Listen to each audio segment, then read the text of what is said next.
"Ignorance is bliss, boy," one of them murmured, holding his stick. "But if you insist, if you want answers, then—" He paused, then began. Her parents had done what they thought was right, or perhaps what they were forced to do.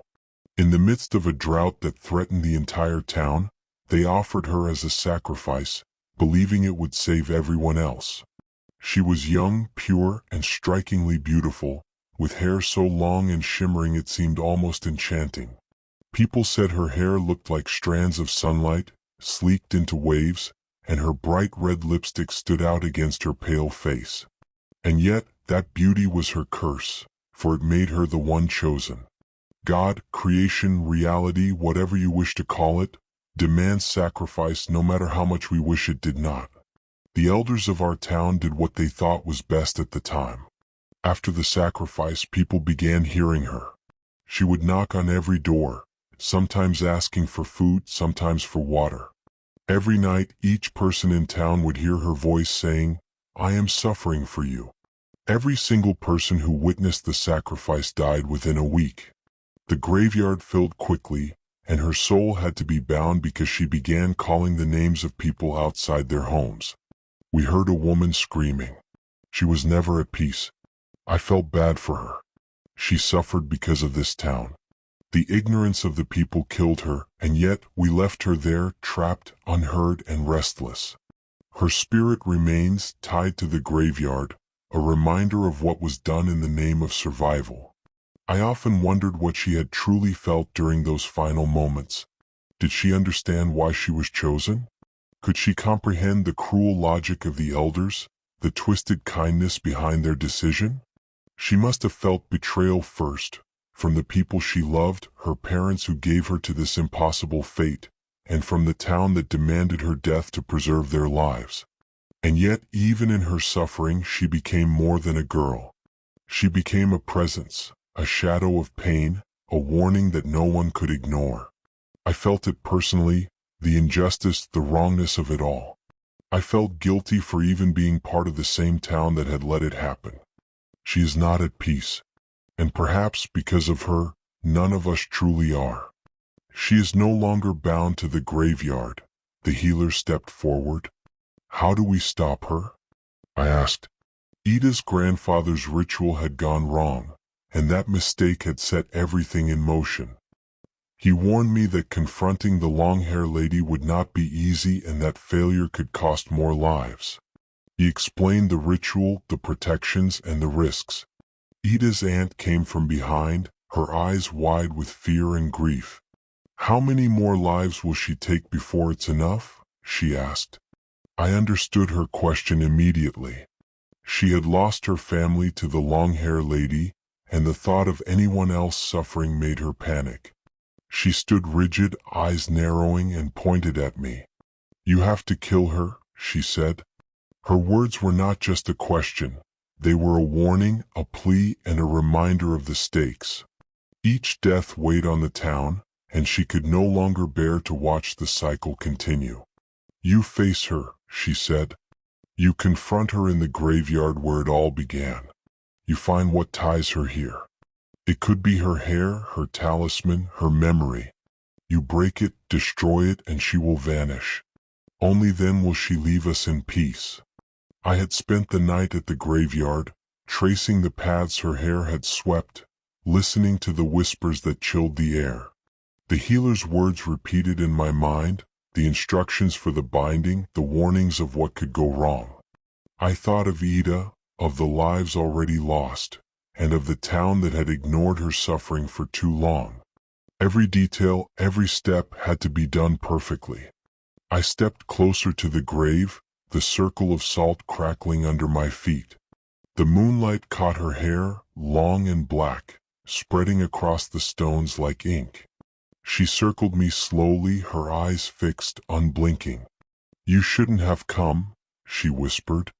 The words carried, echoing across the graveyard. "I had to," I said. "Your suffering doesn't belong to you alone. People need to understand what happened." Her hair shifted, brushing the earth, forming shapes that seemed alive. "Understand? They feared me. They chained me. They bound me to this place. And now, you. I know what was done to you, I replied. I know you were sacrificed to save them, and yet no one acknowledged it. Not your family, not the town. I won't leave without speaking for you. A low, hollow laugh escaped her. Do you think words can bind centuries of pain? Do you think one apology can stop the hunger, the anger, the grief? I don't know, I said, but it's a start. I can't fix what happened, but I can make them see. I can make them remember you. Her hair rose, curling toward me like a tide. Remember me? She said. Do you know what remembering costs? Every door I knocked on, every life I touched, they died. Do you hear me? They died. I know, I said steadily, and that's why I came. I can't undo what was done, but I can stop it from continuing. I can give you a chance to rest. She paused, tilting her head as if studying me. You speak of rest, but I have no rest. Not while the town forgets. Not while my voice goes unheard. How can you promise me anything? I can't promise forever, I said. I can only promise that tonight your story will be heard. I will honor you. I will leave offerings. The town will remember. It may not erase the past, but it can change what comes next. Her hair swept the ground, slow and deliberate, surrounding me but not touching. Many have come to bind me, she said. All have failed. Why should you succeed? Because I know your pain, I said, and because I am willing to face it. I am willing to stay until it is enough. For a long moment she moved silently, circling the grave, her hair like waves in the dark. Finally she stopped and lowered her voice. Then speak, she said. Tell them. Make them remember. But be warned, the town may not accept it easily. Their fear is stronger than your courage.